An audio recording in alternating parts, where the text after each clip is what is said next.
주님 오십니다. 어제보다 목소리가 좀 더 묵직해졌습니다. 예, 오늘은 성만찬 예식이 있는 안식일입니다. 그래서 1부 예배를 마친 이후에 이어서 2부에서 성만찬 예식을 계속해서 진행하도록 하겠습니다. 오늘 안실학교 시간에 소개해드리지 못한 반가운 얼굴이 있는데요. 저 뒤에 동현군 그리고 세피레 멀리서 오늘 왔습니다. 환영합니다. 환영합니다. 왜 왔는지 아시죠? 네, 곧 동진군이 동생 결혼식이 있어서 아마 일찍 온 것 같습니다. 뿐만 아니라 송탄교회에서 김성국 집사님, 정정자 지사님께서 따님 집을 방문하기 위해서 오늘 저희 교회를 방문해 주셨습니다. 환영합니다.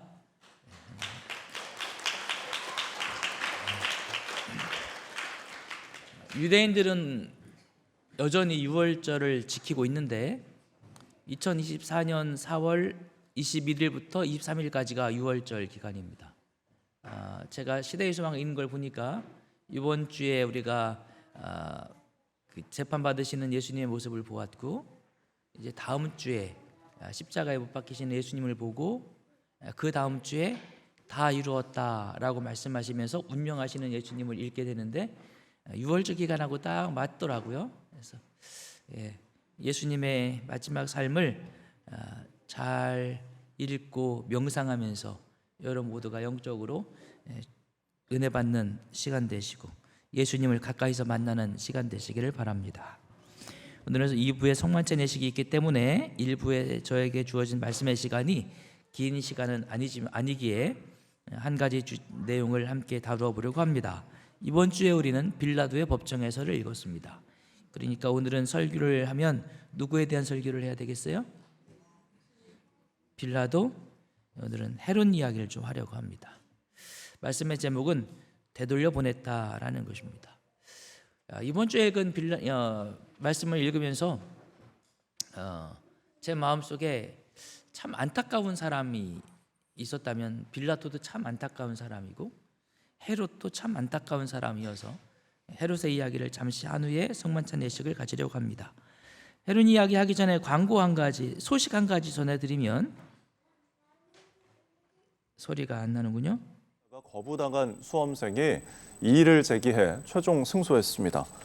대법원은 어제 제7일 안식일 예수재림교인인 A씨가 전담대학교 총장을 상대로 낸 불합격 처분 취소 소송에서 원고 승소로 판결한 원심을 확정했습니다.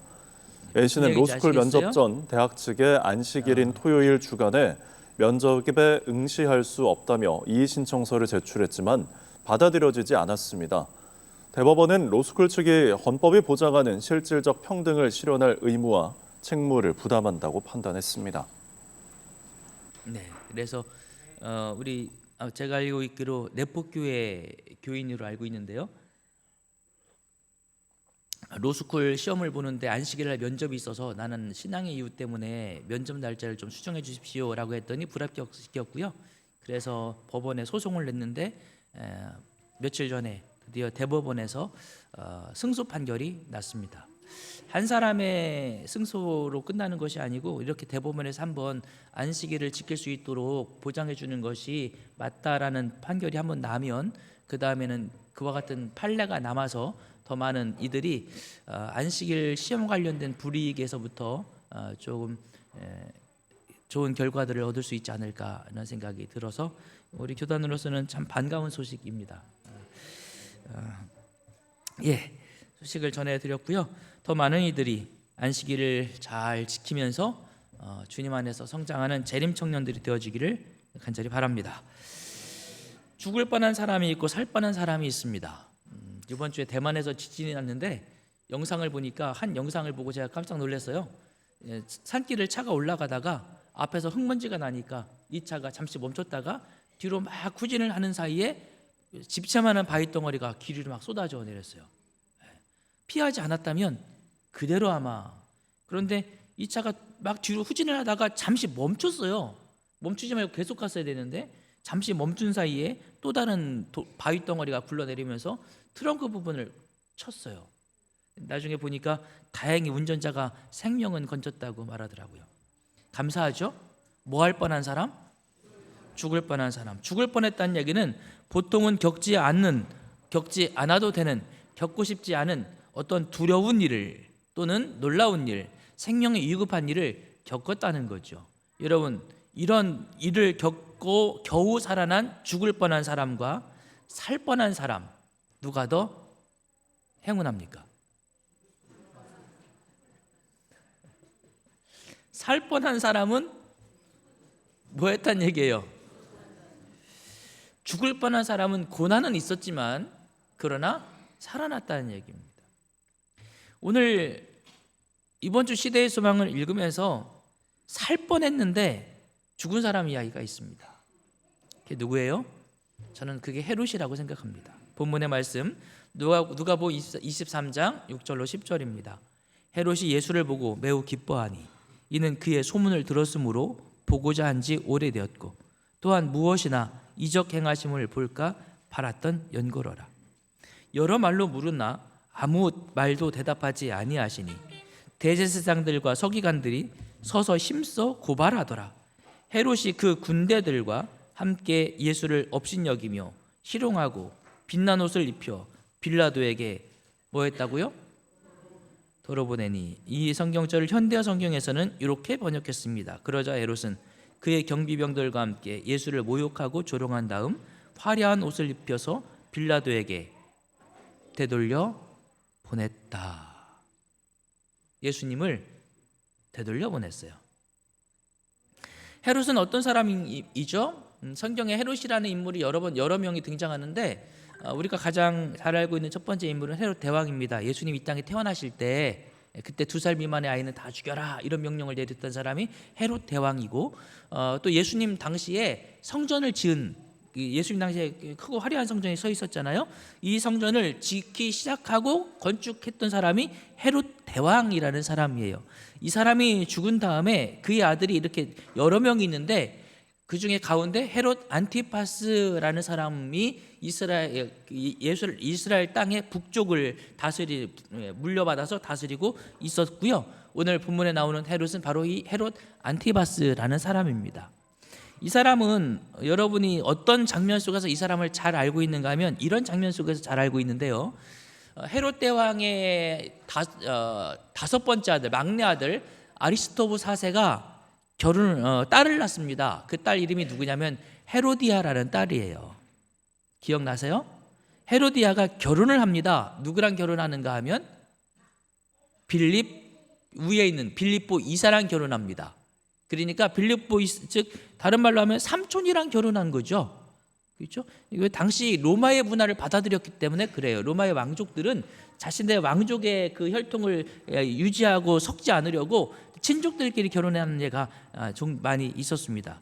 그래서 유전적으로 문제가 되기도 하죠. 어쨌든 빌립보 2세와 헤로디아가 결혼을 해서 딸을 하나를 낳아요.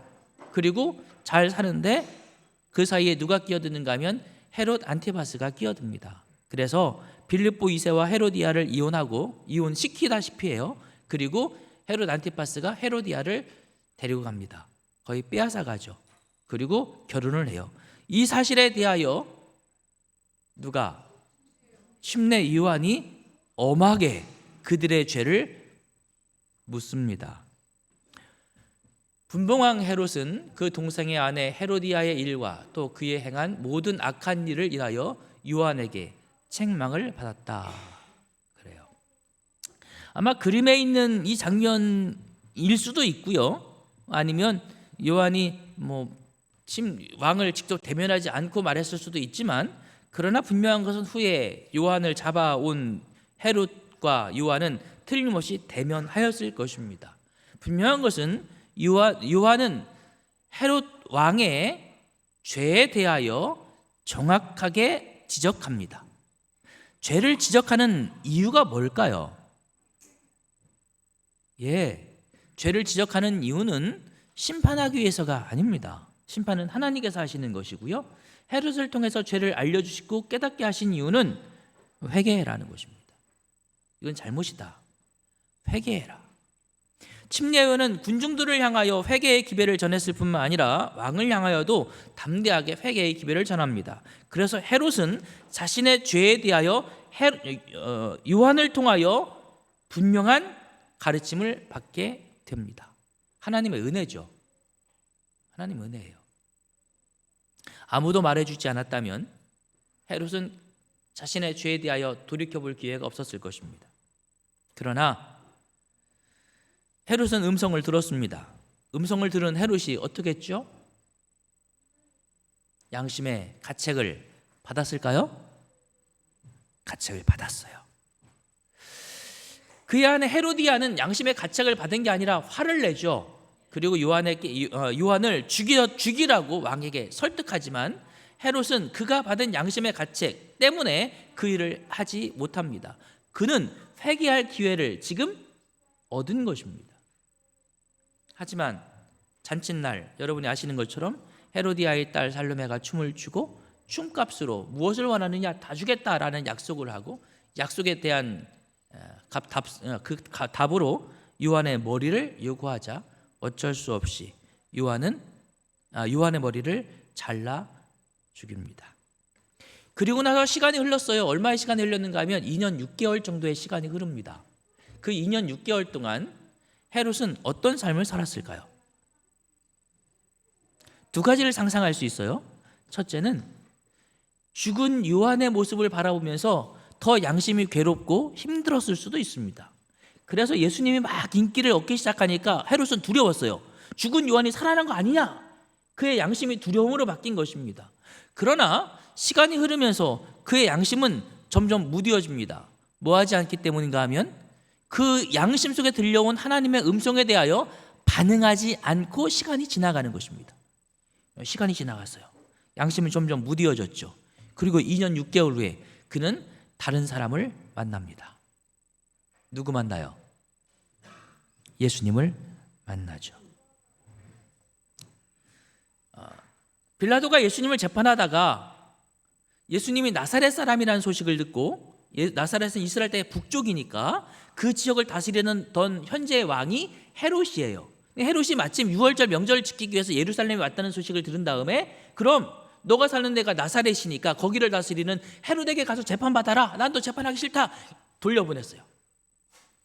빌라도가 자신에게 주어진 공을 헤롯에게 던진 거예요.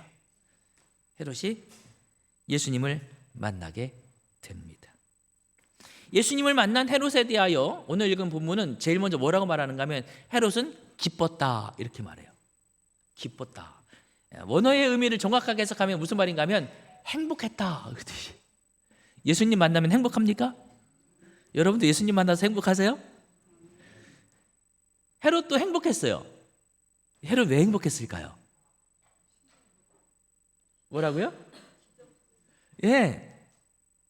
헤롯은 두 가지 이유 때문에 행복했어요. 첫째, 내가 침례 요한을 죽인 것 때문에 늘 양심의 가책이 있는데 이 예수라는 사람이 나에게 왔으니 내가 내 권력을 가지고 이 사람을 좀 놓아주면 내 양심의 가책이 좀 덜 수 있지 않을까? 라는 생각에 행복했고요. 그러나 헤롯의 마음속에 또 다른 생각이 들어와요. 그게 뭐냐면 이 사람을 내가 들어보니 기적을 많이 행한다더라. 내가 그냥 풀어줄 게 아니라 뭐 좀 보고 싶다. 기적 좀 보고 싶다라는 것입니다. 그래서 예수에게 말합니다. 너 기적 한번 행해봐라. 제가 어렸을 적에 저희 공주라는 곳에 살고 있었는데 저희 집에서 걸어서 한 30분쯤 걸어가면 시장이 있습니다. 그 시장에 가끔 서커스단이 와요. 돈을 내야 되거든요. 그런데 내 돈도 없을 뿐만 아니라 얘기하면 가라고 돈 주시지도 않죠. 우리 부모님이. 친구들하고 몰래 가서 장막을 걸고 밑으로 기어 들어갑니다. 그래서 서커스를 봤던 기억이 있어요. 이거 회개해야 되는데 그분들 만나서 회개해야 되는데 서커스를 보는 기분, 신기하고 놀랍고 재밌는 걸 보면서 박수치고 환호하고. 헤롯은 잔치를 벌이고 있었습니다. 예수님이 왔어요. 예수님이 거기서 신기한 마술을 부리거나 기적을 행하면 흥이 돋겠죠. 재미있는 것을 보게 되는 것입니다. 헤롯은 예수님에게 그 일을 하라고 말합니다. 하세요, 안 하세요? 안 하세요. 결국 헤롯은 예수님을 뭐 했다? 돌려보냈다. 헤롯은 2년 6개월 전에 침례 요한을 만나 하나님의 음성을 들었지만 반응하지 못했습니다. 그런 헤롯을 하나님께서는 그래도 사랑하셨던 것 같아요. 그리고 이번에는 헤롯에게 예수 그리스도를 만날 기회를 줍니다. 어쩌면 하나님께서는 이 헤롯 왕에게 회개할 수 있는, 그의 삶을 바꿀 수 있는, 그 당시에 그 시절에 그가 만날 수 있는 가장 위대한 선지자 요한과 하나님께로부터 온 메시아 예수 그리스도를 대면하여 만날 수 있는 놀라운 기회와 놀라운 특권을 받은 것입니다. 하나님께서 그에게 그런 은혜를 주셨어요. 2번이나 주었어요. 그러나 침례 요한은 목을 베었고 예수 그리스도는 뭐했다? 돌려보냈다. 헤롯이 예수를 보고 심히 기뻐하였다. 그는 전에 구주를 만나본 일이 없었으나 그의 소문을 들었으므로 보고자 한 지 오래되었고 또한 무엇이나 이적 행하심을 볼까 바랐던 때문이었다. 그러나 예수님께서 아무 일도 하지 않자 그는 예수님을 돌려보내고 말아요.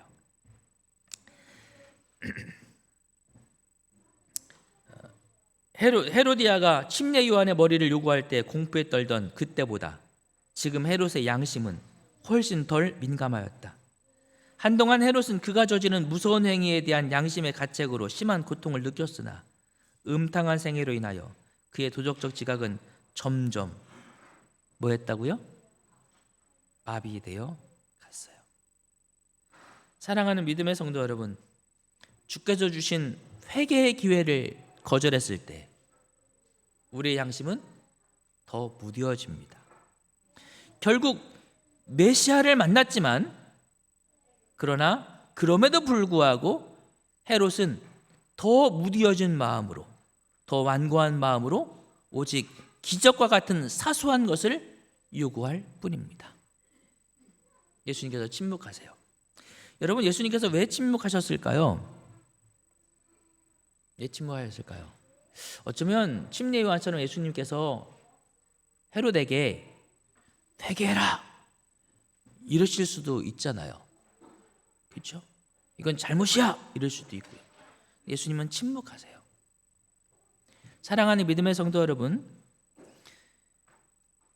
요한의 메시지를 듣고 거절한 뒤에 회개하지 않고 더욱더 죄에 탐닉했던 헤롯 분봉왕에게 예수님께서 꾸짖지 아니하시고 침묵하시는 건 더 두려운 일입니다. 그렇습니까? 우리가 하나님을 믿고 살아가면서 주님의 말씀에 대하여 반응하지 않고 주님의 음성에 대하여 귀담아 듣지 않고 우리의 삶을 바꾸고 변화시키는 것에 대하여 무관심하였을 때에 우리의 삶에서 경험되는 것이 뭐냐면 하나님의 침묵을 경험하게 됩니다. 어떻게 경험하게 되나요?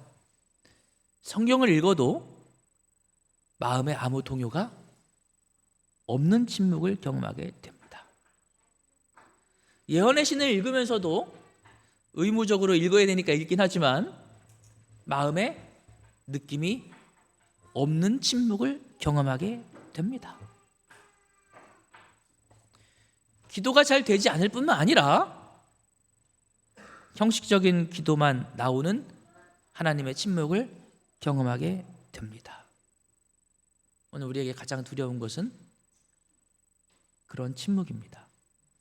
그 침묵을 헤롯이 경험하는 이유는 그가 주의 말씀에 대하여 등을 돌리고 무관심하고 반응하지 않았기 때문이죠. 그러므로 사랑하는 믿음의 성도 여러분, 오늘 제 마음속에 느끼는 하나님의 음성처럼 여러분의 마음속에 들려주시는 하나님의 음성이 있게 되기를 간절히 바랍니다. 결국 헤롯은 예수님을 돌려보내고 맙니다. 오래전 미국 동부의 한 해안가 관광지 마을에 경제적 심각한 어려움이 있었습니다. 그래서 그 마을 회관의 주민들이 다 모여서 어떻게 하면 이 난관을 해결하고 이 마을을 좀 괜찮은 마을로, 사람들이 찾아오는 마을로 만들 수 있을까 논의하기 시작했어요. 그런데 한참 회의를 하고 있는데 그 자리에 낯선 사람 한 사람이 들어와 있다는 사실을 보게 됩니다. 그리고 회의가 진행되는 동안에 그 낯선 사람이 자꾸만 손을 들고 뭔가 말을 하고 조언을 해요. 이 사람은 마을 사람이 아니에요. 이 마을에 대해 잘 알지도 못하는 사람이에요. 근데 자꾸 끼어들어요. 회의가 방해되잖아요. 마을 사람들이 그래서 이렇게 말합니다. 당신 도대체 누군데 자꾸만 참견하시는 겁니까? 좀 나가세요. 그 사람이 나갔어요. 조금 뒤에 마을 사람 가운데 한 사람이 뒤늦게 들어왔습니다. 그리고는 이렇게 말해요. 그 사람이 우리 문제를 좀 도와주던가요? 누군데요? 그러자 그 사람이 이렇게 말합니다. 모르셨습니까? 그 사람이 존 D 록펠러입니다. 우리식으로 말하면 이건희입니다. 이게지. 이건희 회장이 우리 마을에 와서 어려우니까 여기다가 이렇게 호텔을 좀 지으면 어떨까요? 여기다 이런 부두를 좀 만들어서 보트를 띄우면 어떨까요? 막 이런 얘기를 하는데 사람들이 당신 뭐야 나가 이랬다는 거죠. 그들을 도와줄 수 있는 분이 왔지만 뭐 했다고요? 뭐 했다? 되돌려 보냈다. 헤롯처럼 말입니다. 사랑하는 믿음의 성도 여러분, 오늘 저와 여러분들이 우리에게 오시는 예수님을 되돌려 보내지 않게 되기를 간절히 바랍니다. 오라 나의 형제여, 죄 많고 더럽혀진 그대로 오라. 그대의 죄짐을 예수님께 내려놓고 믿음으로 그분의 공로를 주장하라. 자비가 아직 머물러 있는 동안 지금 곧 오라. 고백하면서 오고 통회하면서 오라.